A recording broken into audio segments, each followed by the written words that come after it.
जी, तो आज हम पढ़ने लगे हैं जी बैरियर्स टू ट्रेड। और बैरियर्स टू ट्रेड का मतलब क्या है?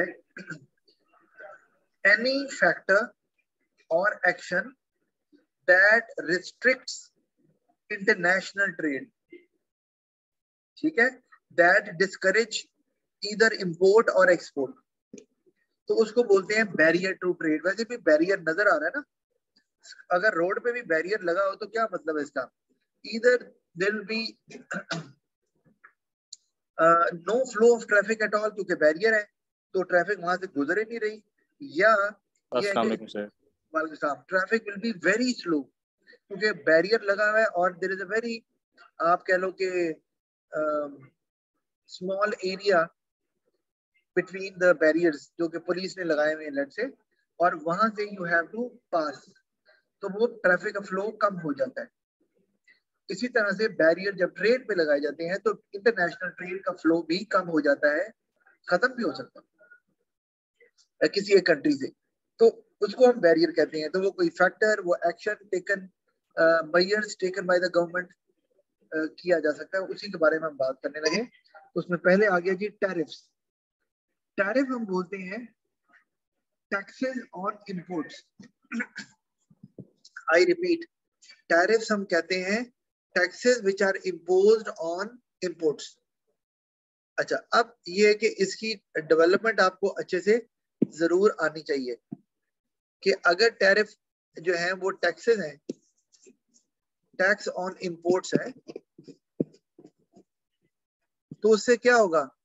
उससे ये होगा कि इंपोर्ट्स हो जाएंगी एक्सपेंसिव, एक्सपेंसिव एक्सपोर्ट्स। क्योंकि पेपर में सवाल आ सकता है कि बताएं कि जो सॉरी मैंने एक्सपोर्ट्स लिख दिया, जो गलत हो गया। पेपर में सवाल आ सकता है कि टैरिफ बताएं कैसे इंपैक्ट डालते हैं इंपोर्ट्स पे, या दो मेथड बताएं जिससे इंपोर्ट्स को कंट्रोल किया जा सकता है। तो आपको एक्चुअली बताना पड़ेगा, खाली टैरिफ नाम लेने से काम नहीं चलेगा। तो you need to develop your point, how tariff help the government to reduce imports. तो वो हम देख रहे हैं यहाँ पर कि एक्सपेंसिव इंपोर्ट्स हो गई है, ठीक है, तो उससे क्या होगा?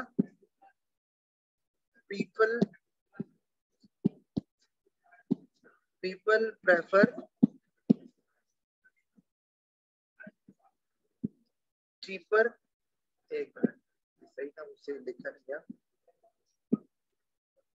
Prefer cheaper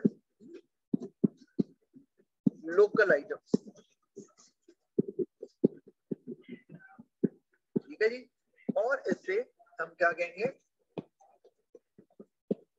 reduced imports. ये मैंने आपको एरोज की मदद से फुल डेवलपमेंट कर दी है कि टैरिफ किस तरह से इंपोर्ट्स को कम करता है। अगर ये सवाल आता है तो आपका एंड पॉइंट जो है वो क्या होगा? जहां जब आप कहेंगे रिड्यूस इंपोर्ट्स, कुछ बच्चे हैं डेवलप करते हुए या तो इससे पहले रुक जाते हैं या इसके बाद भी चलते रहते हैं। अच्छा, इंपोर्ट्स कम होगी तो फॉरेन एक्सचेंज आएगा, बैलेंस ऑफ पेमेंट बेहतर हो जाएगा, ये गलत है। Always look at the statement of the question, वो क्या है, और आपको अच्छी डेवलपमेंट वो है कि when you develop the point तो वो जानी चाहिए टिल द वेरी एंड, जो कि which has been asked in the question, कि जिस तरह इंपोर्ट्स की बात अगर हुई भी है तो आपने इंपोर्ट्स पे आकर रुक जाना है, because that is the requirement of the question. Now you do not need to move forward कि इंपोर्ट रिड्यूस होने से क्या होगा, नो, बताया जा सकता है, मैं भी आगे लेके जा सकता हूँ, लेकिन हमने देखना है सवाल कि सवाल क्या पूछा हुआ है। तो we have to stop right there and then as soon as we are able to meet the requirement of the question. अच्छा जी, तो ये हमने देख लिया डेवलपमेंट टैरिफ की अच्छे से। मैं इसको बता देता हूँ, रिकॉर्डिंग वैसे मैं कर ही रहा हूँ,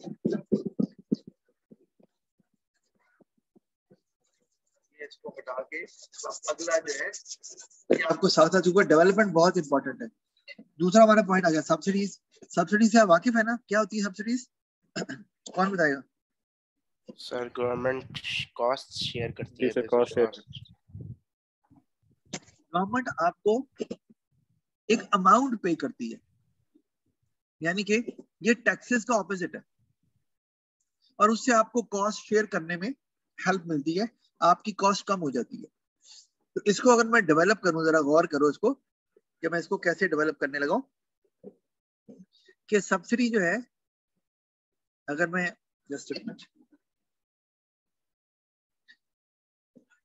मैं कहता हूं ये है जी ऑपोजिट ऑफ टैक्स, आपको बता रहा हूं, ऑपोजिट ऑफ टैक्स। ठीक है जी, क्या है ये जी? Money paid by the government. ठीक है जी, उससे क्या होता है? Cost of producer generally producers को दी जाती है, cost of producer is shared. ठीक है जी, उससे क्या होता है? हेल्प्स इन रिड्यूसिंग प्राइस, क्योंकि कॉस्ट जो कम हो गई। ठीक है, हेल्प्स इन रिड्यूसिंग। सर बस हम इधर रुक जाएंगे, इधर नहीं रुकेंगे अभी। रिड्यूसिंग प्राइस, और उससे ये क्या कहेंगे होगा? ना कि सर वो बिजनेसेस ग्रो करेंगे। नहीं नहीं, न ग्रो नहीं करेंगे। सवाल ये है कि सब्सिडीज क्या करती हैं, उनका काम क्या है? उनका काम अच्छा, ये नहीं है खाली के प्राइस को रिड्यूस करना। बैरियर्स टू ट्रेड पड़े हैं ना, तो ट्रेड पे तो अभी तक हम पहुंचे ही नहीं। बैरियर हमने कहाँ बताया? हमने बताया कि बैरियर, सब्सिडी बैरियर के तौर पे सामने आया है। कहाँ सामने आया आया? नहीं सर अभी नहीं नहीं। आया ना। तो जब तक हम वो साबित नहीं करेंगे तो बात नहीं बनेगी। तो जब रिड्यूस करते हैं आप प्राइस को, तो people switch to local items, switch to local items. ठीक है जी, और उससे रिड्यूस्ड इंपोर्ट्स, ये है बैरियर। कि जब वो सस्ता हो गया तो लोगों ने कहा यार लोकल आइटम ले लेते हैं, वो सस्ता है, और इंपोर्ट्स छोड़ देते हैं। तो ये इंपोर्ट्स के लिए एक ट्रेड, एक बैरियर बन गया। अब जो कंट्री यहाँ पर चीजें भेज रहा था, यहाँ किसी कंट्री से इंपोर्ट कर रहे थे, अब उसकी उतनी इंपोर्ट्स नहीं होंगी, क्योंकि लोग लोकल आइटम ले रहे हैं। कि यार लोकल आइटम अगर क्वालिटी में शायद थोड़ा बहुत कम भी है, तो यार प्राइस तो बहुत ही कम है, तो यार यही लेते हैं, लोकल आइटम ही ठीक है, अफोर्डेबिलिटी है। तो ये अब इसने बैरियर के तौर पे सब्सिडी ने काम किया। इसको अब मैं मिटा दूं, तो ये आपको बता रहा हूँ कि इस तरह से डेवलप करना होता है इस क्वेश्चन में भी। कि आगे अब पेपर का ही टाइम आ रहा है, पास पेपर का, तो इसलिए आपको बता दूं मैंने कहा कि इस तरह से करना है। डेवलपमेंट सही होगी तो नंबर मिलेंगे, स्पेशली जो 6 नंबर का क्वेश्चन होता है या 8 नंबर का क्वेश्चन होता है। Development is extremely important. अच्छा, कोटास। तो कोटा क्या होता है? कोटा जो है वो एक लिमिट है। ठीक है, अब आपने ये याद रखना है, कोटा क्या है? Limit on the number of items, limit on the number of items। ये क्या है यार?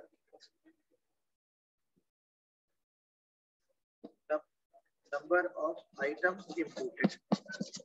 ठीक है जी, इससे क्या होगा? इससे डिमांड नहीं कम हो रही, अक्सर बच्चे डिमांड लिख देते हैं। इससे क्या होगा? Reduced supply, reduced supply of import को गवर्नमेंट ने रिस्ट्रिक्शन लगा दी है, इससे ज्यादा आएंगे ही नहीं ना। Reduced supply of imports, limit जो लग गई। ठीक है जी, तो चाहे डिमांड ज्यादा भी हो, लेकिन चीजें उतनी ही आनी है,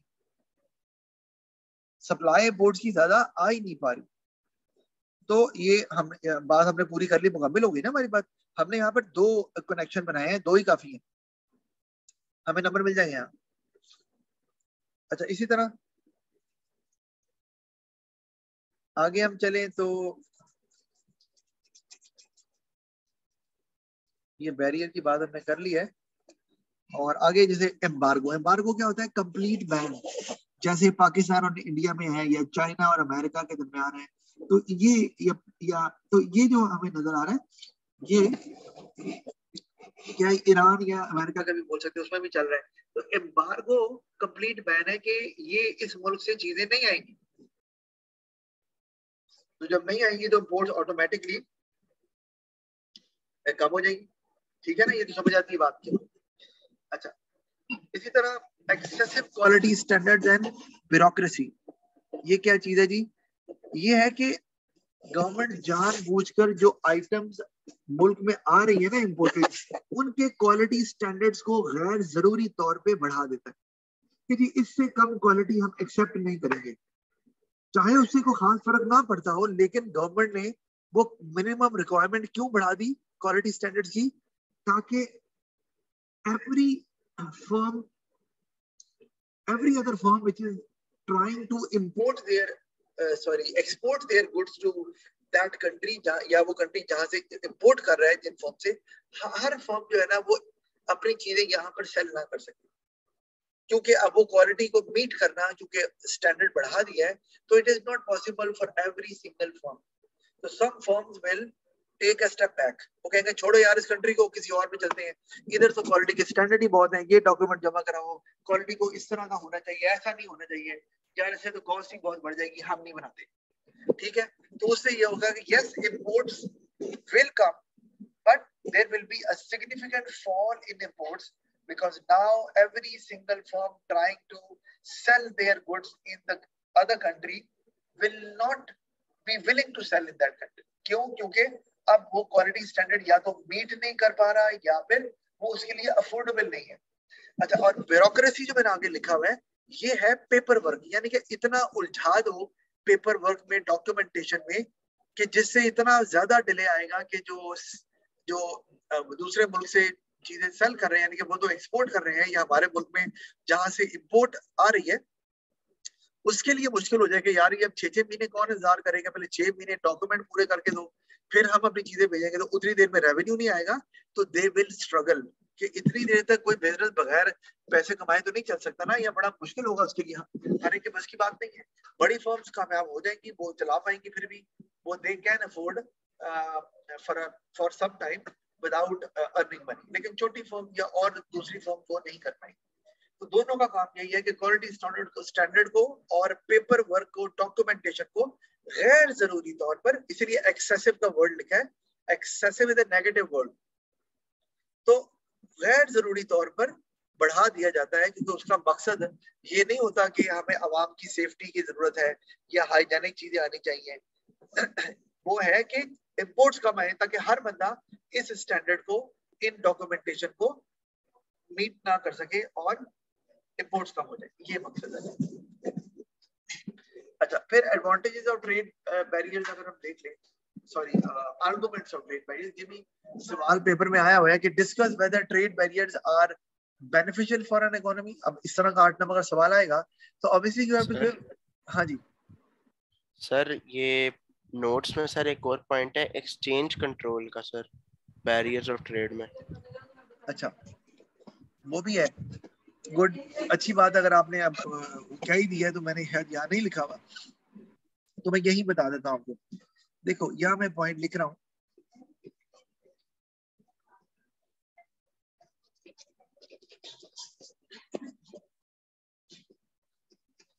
एक्सचेंज कंट्रोल जो आपने अभी पूछा है। अब इसमें वो क्या करते हैं कि वो लिमिट लगाते हैं ऑन फॉरेन करेंसी के, इससे ज्यादा आप फॉरेन करेंसी में डील नहीं कर सकते। क्या? Limit on the foreign currency for any international transaction, for any, जारी बात है फॉरेन करेंसी तो इंटरनेशनल ट्रांजैक्शन में इस्तेमाल होनी है ना, जैसे कि इंपोर्ट में, पता है आपको अच्छे से। तो अब जब वो लिमिट लगा दी है, एग्जांपल, इसका मतलब क्या है? मतलब ये कि आप, मैं एग्जांपल देता हूं कि $100 से ज्यादा की ट्रांजैक्शन नहीं कर सकते। रुपीज में जितनी मर्जी करें, लाखों में, करोड़ों में, अरबों में, डॉलर में आप 100 से ज्यादा की इंटरनेशनल ट्रांजैक्शन नहीं कर सकते, ये लिमिट लगा दी। जब लिमिट लग गई तो अब अगर आपने कुछ चीजें इंपोर्ट करनी है, मतलब पाकिस्तान में कुछ इंपोर्टर्स बैठे हुए हैं और वो चीजें बाय करना चाह रहे हैं किसी दूसरे कंट्री से, लेट से यूएसए से, अब उनके पास पैसे बहुत हैं, किनके पास? इंपोर्टर्स के पास।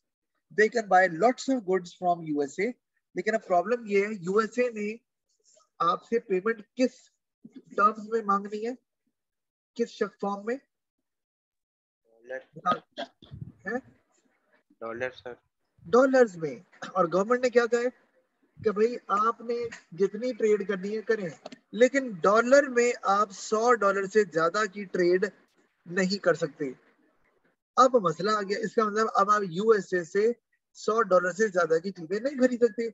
यूएसए को आप जितना मर्जी कहते हैं हम आपको अपनी करेंसी दे देते हैं, वो तो नहीं मानेगा। तो इसका मतलब है इंपोर्ट्स आपकी ऑटोमेटिकली कम हो जाएंगी, क्योंकि आप फॉरेन करेंसी में ज्यादा डील ही नहीं कर सकते। ठीक होगी बात? क्यों सीप जी साहब? सर। तो उससे हाँ जी सर। ऑटोमेटिकली आपकी इंपोर्ट्स जो है वो कम हो जाए। ठीक है सर। अच्छा, ये अब आपने क्योंकि बताया ही है मुझे, तो मैं ऐसा करता हूँ कि यहाँ पे लिख भी लेता हूँ, चले कि यहाँ स्लाइड पे आपने कहा कि मौजूद नहीं है ये, तो मैं फिर ऐड कर लेता हूँ यहाँ पे। इसमें क्या, अच्छा अभी ऐड नहीं करते, चलो बाद में कर लेंगे, अभी इसको जरा खत्म कर। अच्छा, आगे मैं बता रहा था कि पेपर में सवाल आता है 8 नंबर वाला, वही discuss whether trade barriers are beneficial for an economy. तो आपको दोनों साइड देखनी होगी, तो हम इसलिए इसमें दोनों साइड्स की बात कर रहे हैं। पहले फॉर ट्रेड बैरियर फायदेमंद है, क्यों? एक, to protect infant industry. Infant industry समझते हो क्या होता है? सर नई इंडस्ट्री। सर कोई न्यूली एस्टैब्लिश्ड इंडस्ट्री हो sir, newly well established industries के साथ सर वो न्यूली प्रॉब्लम सेटअप कर होता है, सकती न्यू सेटअप है। तो हाँ बिल्कुल सही है, नई इंडस्ट्री अभी खुली है और अभी उसका वो लेवल नहीं है कि वो compete कर सके इंटरनेशनल प्रोडक्ट से या इंटरनेशनल ब्रांड से।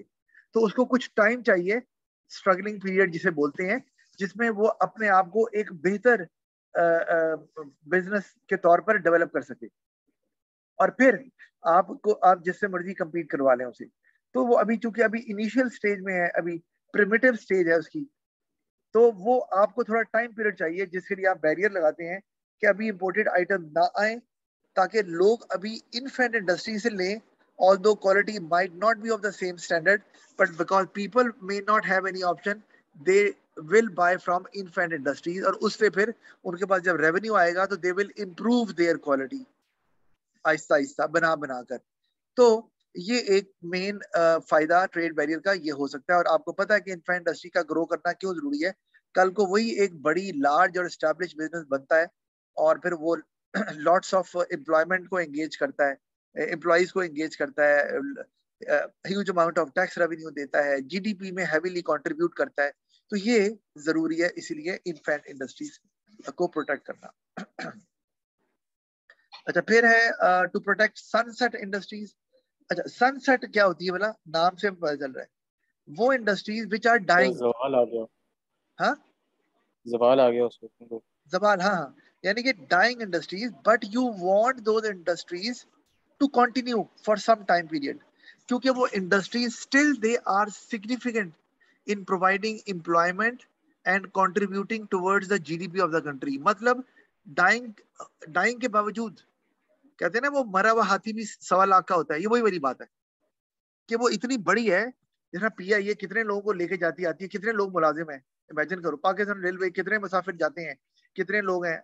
तो अगर वो डाइंग भी है तो आपने उसको जल्दी डाई नहीं होने देना, ताकि मीनवाइल, आप क्यों करना चाह रहे हैं? Because you want to buy some time.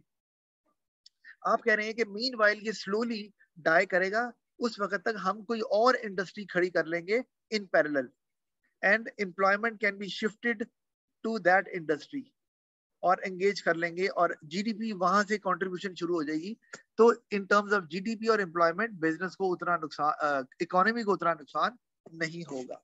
तो ये है मकसद सनसाइड इंडस्ट्री को प्रोटेक्ट करने का। मतलब उसको आप रोक नहीं सकते, मतलब eventually it is going to die, it will die, लेकिन आपको उसको टाइम थोड़ा सा उसको लिंगर ऑन करना है, कि ये टाइम पीरियड हमें जरा इसका बढ़ जाए। अच्छा, फिर है to protect strategic industries, very important. मैंने लिख दिया स्ट्रेटेजिक इंडस्ट्रीज क्या होती है, which are very important for a country's economy, जैसे कि agriculture, think about Pakistan, agriculture ना हो तो पाकिस्तान क्या करेगा? पाकिस्तान तो है ही एक एग्रीकल्चरल कंट्री। डिफेंस, इमेजिन करो डिफेंस ना हो तो हम क्या बाहर से फौजें इंपोर्ट करेंगे और वो हमारी बॉर्डर को प्रोटेक्ट करेंगे? इमेजिन करो ना, वो तो कभी भी बिक जाएंगे तो हमारे मुल्क में तो कोई भी आ जाएगा। एनर्जी, इमेजिन करो आपके लिए गैस, पावर, ये कितनी जरूरी है हमारे लिए, आप इमेजिन करो। तो ये वो इंडस्ट्रीज हैं जिस पे आपकी इकोनॉमी हैवीली रिलाय करती है। मतलब अगर ये इंडस्ट्रीज बंद तो आपकी इकोनॉमी का पहिया भी बंद, और you will have to face serious financial crisis as an economy. तो ये इंडस्ट्रीज भी आपकी चलनी चाहिए। मतलब you must own such industries as a country.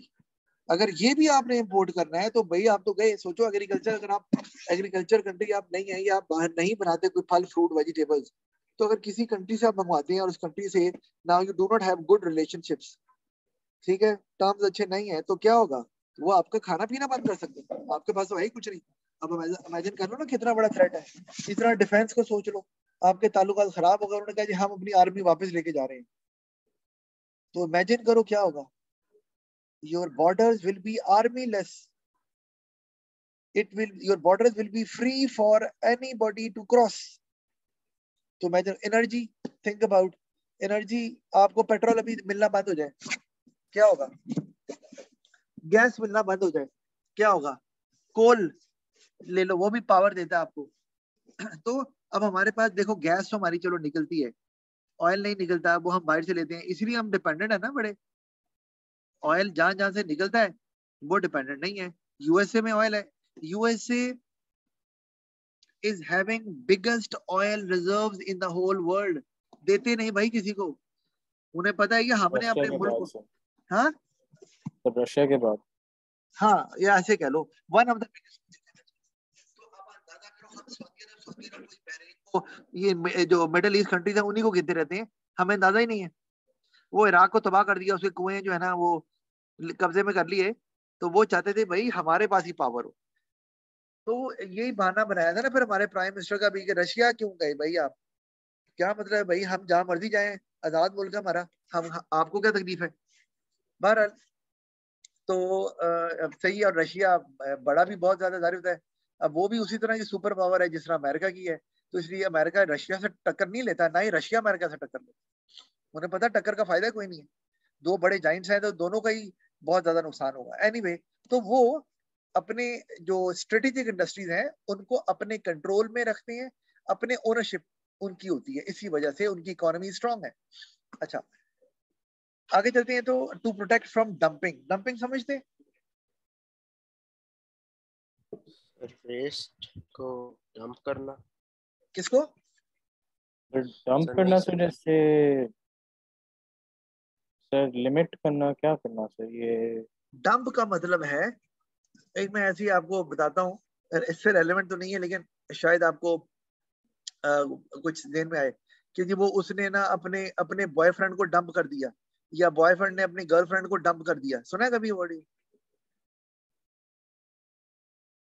नहीं जी सर, सुना हुआ काफी। सुना हुआ है। उसका मतलब ये है कूड़ेदान में डाल दिया, मतलब ब्रेकअप करके उसने कहा चल भाड़ में जा। तो डंपिंग का मतलब, डंप का मतलब ही इसी से निकला है। हम बोलते भी अंग्रेजी में dump it in the dustbin, तो कूड़ेदान में डालने को डंपिंग बोल रहे हैं। अब यहाँ क्यों इस्तेमाल हो रहा है? क्योंकि there are certain industries who enter a country through dumping.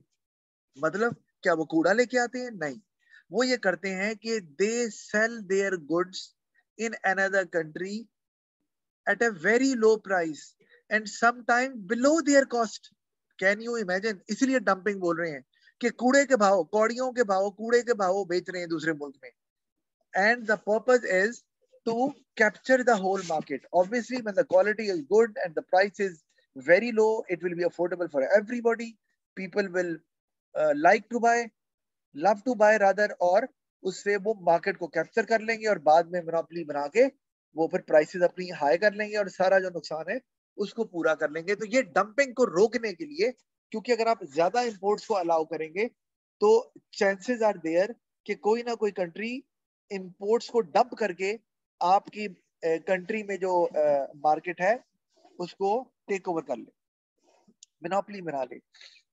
तो ये सर इसको डंपिंग के सर कोई जरा वैसे मतलब समझ आ गई एग्जैक्टली हाँ, लेकिन सर अगर कोई रियल लाइफ एग्जांपल है किसी ब्रांड की या फिर किसी कंपनी की?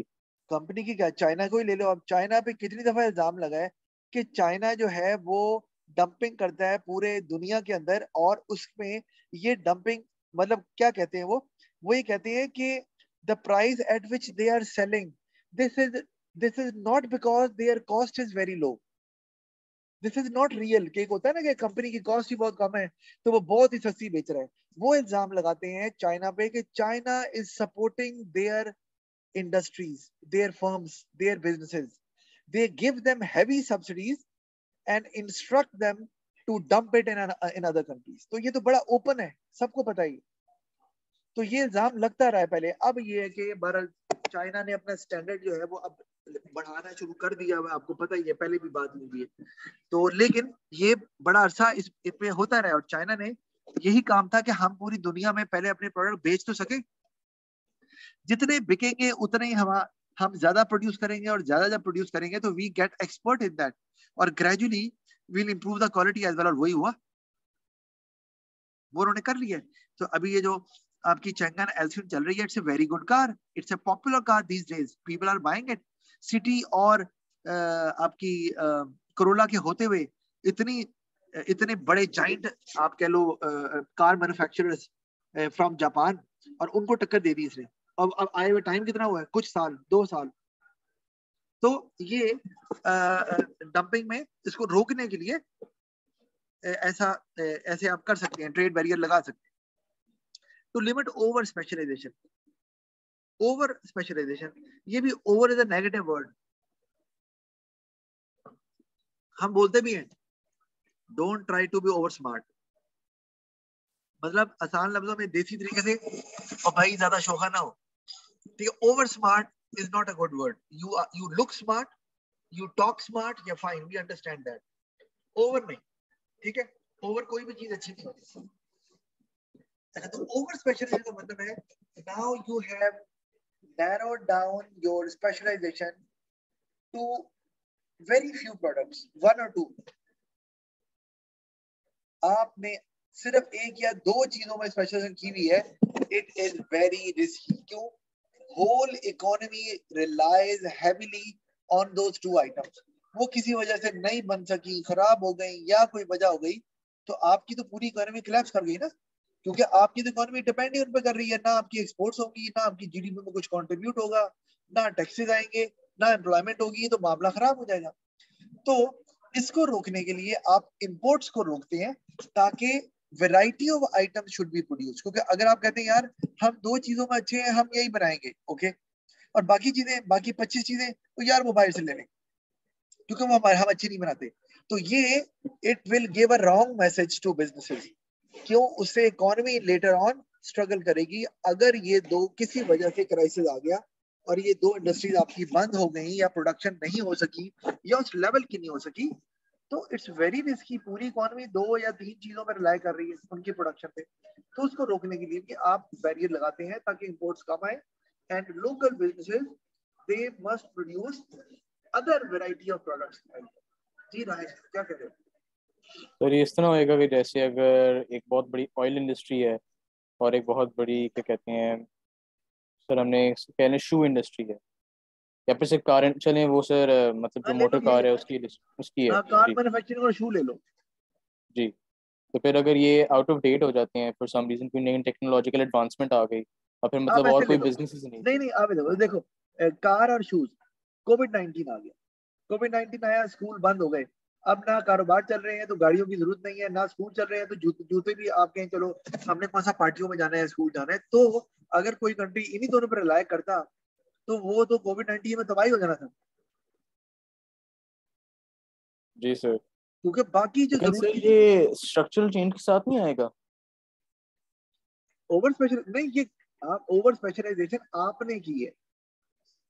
अच्छा स्ट्रक्चरल मतलब चेंजेस सर। तो over the period of time आती है, कि आहिस्ता आहिस्ता टेक्नोलॉजी आती गई और आपकी कुछ इंडस्ट्रीज बंद होती गई, लेकिन इन पैरेलल दूसरी इंडस्ट्रीज जो है वो स्टैब्लिश होती गई, वो और ठीक है चीज है। मतलब सर ये हो गया कि स्ट्रक्चरल चेंज नहीं आया, बस ये है कि हम बहुत हेविली रिलायंट हो गए एक रिसोर्स पे, प्रोडक्शन पे उसकी, और अगर उसकी डिमांड थोड़ी सी भी कम हुई हम फिर बहुत सफ़र कर सकते हैं। जी सफर करते हैं, क्योंकि हमारा तो सारा tax, output, GDP, employment, exports, वो सारा उन्हीं पे डिपेंड कर रहा है। तो सिर्फ उन दो खाने चीज़ों में, पे, और फिर हाँ मोर जी, देन लाइक 1 or 2 प्रोडक्ट्स मतलब उससे। ताकि आपकी डिपेंडेंसी कम हो जाए ना, आपकी डिपेंडेंसी एक दो प्रोडक्ट पे ना रहे, कि अगर किसी एक ऐसे प्रोडक्ट की आउटपुट नहीं भी ज्यादा हो सकी किसी वजह से, तो फिर भी आपका जो कंट्री है वो still will manage to meet their expenses, या जो लोग हैं, या जो भी एक्सपोर्ट करना है आपने वगैरह वगैरह। अच्छा, फिर टू ठीक है सर। करेक्ट, अच्छा टू करेक्ट ट्रेड इम्बैलेंस। अब ट्रेड इम्बैलेंस का मतलब यही कि आपकी इंपोर्ट ज्यादा है, जैसे पाकिस्तान की इंपोर्ट बहुत ज्यादा है। मैंने आपको बताया था कि पाकिस्तान की मेजर वजह प्रोग्रेस ना करने की यही है कि पाकिस्तान प्रोड्यूस करके एक्सपोर्ट नहीं कर रहा, और वो करेगा तो डॉलर आएंगे तो रुपी जो है वो एकदम से ऊपर जाएगा, डॉलर नीचे जाएगा, और ये जो कर्जे कुर्जे हैं ये लेने नहीं पड़ेंगे, और हम खुद से अपने खर्चे बर्दाश्त कर सकेंगे, जो कि नहीं हो रहा। तो इम्बैलेंस को ठीक करने के लिए, मतलब अगर इंपोर्ट ज्यादा है तो you can stop imports to come to your country, ताकि आपका जो इंपोर्ट एक्सपोर्ट का बैलेंस है वो आ जाए, वो इम्बैलेंस ठीक हो जाए, और आप कम से कम गैप को कम कर सके जो इंपोर्ट और एक्सपोर्ट के दरमियान आ रहा है। तो एक ये भी रीजन हो सकता है, ताकि आपका जो पैसा है it should not fly out of your country, foreign currency जो है वो आपकी बाहर ना जाए, क्योंकि जब आप इंपोर्ट करते हैं तो यू हैव टू पे इन फॉरेन करेंसी, और आपके फॉरेन रिजर्व्स कम होना शुरू हो जाते हैं, and that is not good for a country. अगर आपके फॉरेन रिजर्व्स तेजी से खत्म हो रहे हैं, क्योंकि अगर खत्म होंगे तो फिर आपको लोन लेना पड़ेगा आईएमएफ से, जो हमारा चल रहा है काम, और फिर आईएमएफ लोन देगा, साथ में कहेगा कि भाई आपको लोन तो दे रहे हैं, आप वापस कैसे करेंगे। तो पाकिस्तान कहता है जी आप बताएं जी कैसे करें।